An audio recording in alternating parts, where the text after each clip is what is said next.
Olá a todos, eu vou fazer um vídeo aqui rapidinho, pendente, né, sobre um tema que eu já ia fazer uns dias atrás, mas não deu tempo. E se der tempo eu vou falar sobre um outro tema também que tá pendente. Aliás, eu tô com muitos temas pendentes, tá? Vocês desculpem, mas as pessoas que às vezes perdem nos comentários, mas ultimamente eu ando um pouco mais corrido, tá? Então eu quero falar sobre a questão de gigantes, né? Muitas pessoas acreditam que haviam gigantes no mundo antigo, né, devido àquela passagem lá de Gênesis 6 que fala: havia naqueles dias gigantes, né, sobre a terra, e também depois, quando os filhos de Deus entraram, as filhas dos homens e delas geraram filhos. Estes eram os valentes que houve na antiguidade, os homens de fama. Então, por causa desse termo aqui, gigantes, que algumas bíblias traduzem, algumas pessoas acreditam que haviam sim gigantes, né, na terra. Mas só que segundo a narrativa de Gênesis, Deus destruiu todo ser vivente com o dilúvio. Aqui, ó, eu peguei só um versículo aqui de Gênesis, mas aqui é repetido em outros versículos. Que eis que eu trago um dilúvio de água sobre a terra, para desfazer toda a carne, ou seja, todo o corpo físico, né, toda a carne, em que há espírito de vida debaixo dos céus. Tudo que há na terra expirará. Em outros trechos Deus fala, desde o réptil, o animal, as aves do céu, tudo seria destruído, todo ser vivente. Então fica uma pergunta, né? Então como explicar que haviam gigantes depois do dilúvio? Como por exemplo o gigante Golias. Este quatro nasceram gigantes, ao gigante Engate, e caíram pela mão de Davi e pela mão de seus servos. Aqui, ó, gigante. Então, como explicar que haviam gigantes pós o dilúvio? A explicação mais comum, principalmente de cristãos, é que de alguns gigantes sobreviveram, né, pós o dilúvio. Então Deus manda um dilúvio para destruir toda a criatura debaixo da terra, desde os animais até os homens, mas aí ele falha, porque alguns sobrevivem e continuam. Senhor, eu continuei vivo, já vou gerar mais descendentes. Então não teria lógica, né? Não teria sentido. Isso é uma interpretação equivocada. O que acontece é o seguinte: em ambos os textos, tanto aqui de Samuel quanto o texto aqui de Gênesis, não é gigantes. O próprio texto de Gênesis 6, ele é bem claro ao dizer que eram homens. Aqui, ó, e havia naquele dia gigantes na terra. Aí ele conclui dizendo, ó, estes eram os valentes que houve na antiguidade, os homens, homens de fama, ou seja, homens que tinham bastante fama, uma má fama, né, no caso. Então esses eram gigantes, não eram gigantes literalmente físico, como se houvessem homens de 2, 3 metros de altura que atormentavam, como a mitologia prega. Isso é só mitologia. O termo traduzido como gigante é Néfilins, em hebraico. O termo derivado do hebraico Nefal, ele caiu ou caído, né, aquele que caiu ou caído. E significa literalmente tiranos caídos, pessoas más caídas. Tanto que você pode ver aqui em Números que também tem gigantes aqui, ó. Eram tiranos maus. Também vimos ali gigantes, filhos de Anak, descendentes dos gigantes. Então aqui não é gigantes fisicamente que eles estão falando, pessoas grandes com 2 metros de altura. Eram literalmente homens maus, maus tiranos. Ronaldo, mas por que caído? Eles não caíram do céu? Não eram filhos de anjos? Não. O termo filho de Deus expressa confiança na proteção de Deus. Olha, fulano é filho de Deus. Tanto que Jesus disse lá no Sermão da Montanha: bem-aventurados os mansos, porque serão chamados filhos de Deus. Logo, a partir de Gênesis, nós temos duas descendências distintas. Nós temos a descendência de Sete, que era o outro filho de Adão, e a descendência de Caim, que matou o seu irmão Abel. Então nós temos duas descendências distintas. Perdoem aqui que eu fui para pausa e saiu, mas eu já li, tá? Caim se afastou da confiança de Deus quando ele matou Abel. Quando ele foi lá, pegou a pedra, matou o irmão dele. Então ele caiu, ele se afastou da proteção e da confiança de Deus. Então ele, Nefal, ele caiu da sua presença e proteção. Então logo surgiram os descendentes de Caim. Quando Caim foi para a terra de Nod, se casou, e ele gerou também descendentes. E quem que eram os descendentes de Caim? Eram os malignos, as pessoas más. E esses malignos se tornaram tiranos, ou seja, tiranos caídos. Pessoas que não viviam de acordo com o que Deus queria, com a bondade de Deus. Então eles eram caídos da presença de Deus. Tanto que você pode ver aqui que Paulo ele fala algo parecido em Romanos 8,14. Ele fala que todo aquele que é guiado pelo Espírito de Deus são os filhos de Deus. Aquele que não é guiado pelo Espírito de Deus, logo é um caído, ou seja, é um maligno, um tirano, porque ele não é guiado pelo Espírito de Deus. Estou citando Paulo só para deixar claro aqui, para mostrar um conceito, tá? Como Paulo entendia ou conhecia esse mesmo conceito, tá? Por isso, mesmo após o dilúvio, continuaram a surgir na terra tiranos caídos, e não gigantes fisicamente, porque a maldade continuou no homem. Os bons eram chamados de filhos de Deus, e os filhos de Caim, e os maus, chamados de filhos de Caim, ou filhos do diabo. Então, mesmo em literaturas posteriores, como até o Novo Testamento, você vai ver essas duas expressões: filhos de Deus ou filhos do diabo, ou filhos de Caim, como se fossem duas descendências diferentes, ok?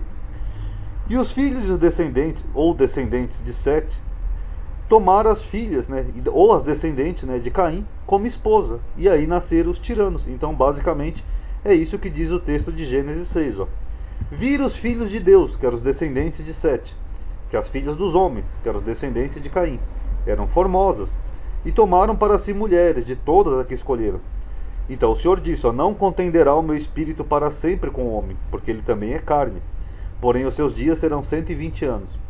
Aí havia naqueles dias os tiranos na terra, e também depois, quando os filhos de Deus, que eram os descendentes de Sete, entraram as filhas dos homens, que eram as descendentes de Caim, e deles geraram filhos. Esses eram os valentes, que houve na antiguidade, os homens de má fama, como por exemplo o próprio Golias de Gatos, era o Golias lá do Davi era um homem de má fama.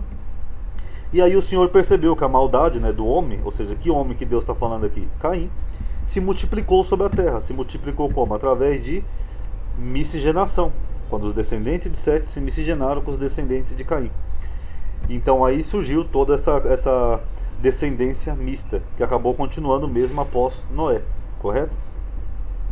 Aí você fala assim: ah, Ronaldo, mas é o Novo Testamento. Aí o Velho Testamento. O Novo Testamento também tem o mesmo entendimento. Aqui, ó.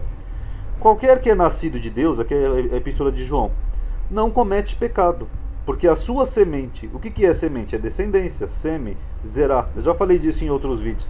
Então a sua descendência, a sua semente, quer dizer que essa pessoa tem uma boa descendência, ela vem de uma boa semente, permanece nele e não pode pecar, porque é nascido de Deus. Nisto são manifestos os filhos de Deus e os filhos do diabo. É que nem eu falei aqui, ó. Os filhos de Deus, ó, os descendentes de Sete, e os filhos do diabo, ou os filhos do homem, ou os filhos de Caim, a mesma coisa, tá? Só que João ele usa um termo mais forte, né? Diabo. Qualquer que não pratica a justiça e não ama o seu irmão, não é de Deus. Então João aqui ele estabelece uma regra para conhecer se você é descendente de Caim ou de Sete. Aquele que não pratica a justiça, que não ama o seu irmão, esse não é de Deus. Esse é do Caim, do diabo. Porque esta é a mensagem que ouviste desde o princípio. O que é o princípio? O princípio é o Gênesis, é o primeiro livro da Bíblia, Bereshit. É o mesmo termo, é o princípio. Que nós amemos uns aos outros. Não como Caim, que era do maligno. Vocês notaram que aqui ele ainda dá como exemplo o próprio Caim? Que matou o seu irmão. Então o que João está falando aqui? Que para você conhecer os filhos de Deus ou os filhos do diabo, você tem que ver pela obra que a pessoa pratica. Se a pessoa pratica a justiça, ama o seu próximo. Se ela faz isso, ela é um descendente, é um filho de Deus. Se ela não faz isso, ela é um filho de Caim, um descendente, um filho do diabo. Que nem Caim, que ele usa aqui como exemplo, que lá no princípio matou o seu irmão. E por que o matou? Porque as suas obras eram más e as dos seus irmãos eram justas. Então só aqui em João você vê essa diferenciação entre os filhos de Deus e os filhos do diabo, ou do maligno. E você vê que não é nenhum gigante. É o mesmo que acontece aqui em Gênesis. Ó. Você tem os filhos de Deus e os filhos do diabo, ou de Caim, ou do maligno. Enfim, são só termos pejorativos. E você vê que não são gigantes, correto?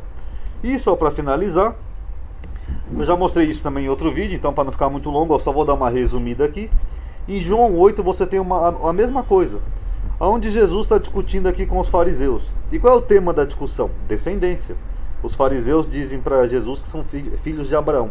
Aí Jesus fala: sois descendência de Abraão. Aí eles começam a discutir, que Jesus critica que eles não fazem a obra de Abraão. Eles falam para Jesus: nosso pai é Abraão. Aí Jesus diz que não, vocês não são filhos de Abraão não. Se vocês fossem filhos de Abraão, vocês fariam as obras de Abraão. Então vocês não são filhos de Abraão. Aí depois eles falam: não, nós somos filhos de Deus, ó, nós temos um pai que é Deus. Lembrando que é a mesma referência disso daqui, ó, filhos de Deus. Aí Jesus fala: não, vocês não são filhos de Deus não. Se vocês fossem filhos de Deus, vocês fariam aquilo que Deus mandou, vocês me amariam, e não que tentariam me matar. Aí Jesus perde a paciência e fala: vocês são filhos do diabo. É do diabo físico que ele está falando, de um ser antropomórfico, de chifre e rabo? Não. É o mesmo que João falou aqui, ó, os filhos do diabo, descendentes de Caim, e o mesmo que você vê aqui, ó, filhos dos homens, ou Caim, que é a mesma referência, e não são gigantes. Senão nós poderíamos dizer que aqui em Gênesis 8, os fariseus eram gigantes. Correto? Então aqui você vê que Jesus ainda fala o mesmo termo. Vocês são filhos do diabo, querem fazer o desejo do vosso pai. Ele foi homicida desde o princípio. Quem que foi homicida desde o princípio? Foi Caim. Qual que é o princípio? É Gênesis, o primeiro livro da Bíblia. E quem que cometeu o primeiro homicídio segundo a Bíblia? Lá no princípio, Caim. Aqui, ó, Caim falou com seu irmão Abel, pegou uma pedra e tal, e o matou. Pá. E quando Deus perguntou para Caim onde estava o seu irmão, Caim mentiu. Então aqui no princípio, no Bereshit, no primeiro livro da Bíblia, foi Caim que originou toda essa descendência que acabou virando uma expressão, uma figura de linguagem. Filhos de Deus, filhos de Caim, ou filhos do diabo, ou filhos dos homens, enfim. Virou duas descendências, filhos dos homens e filhos de Deus. Então quando Gênesis 6 fala aqui de gigantes sobre a terra, eram literalmente isso, os tiranos caídos, os filhos de Caim. Ok? Paz a todos.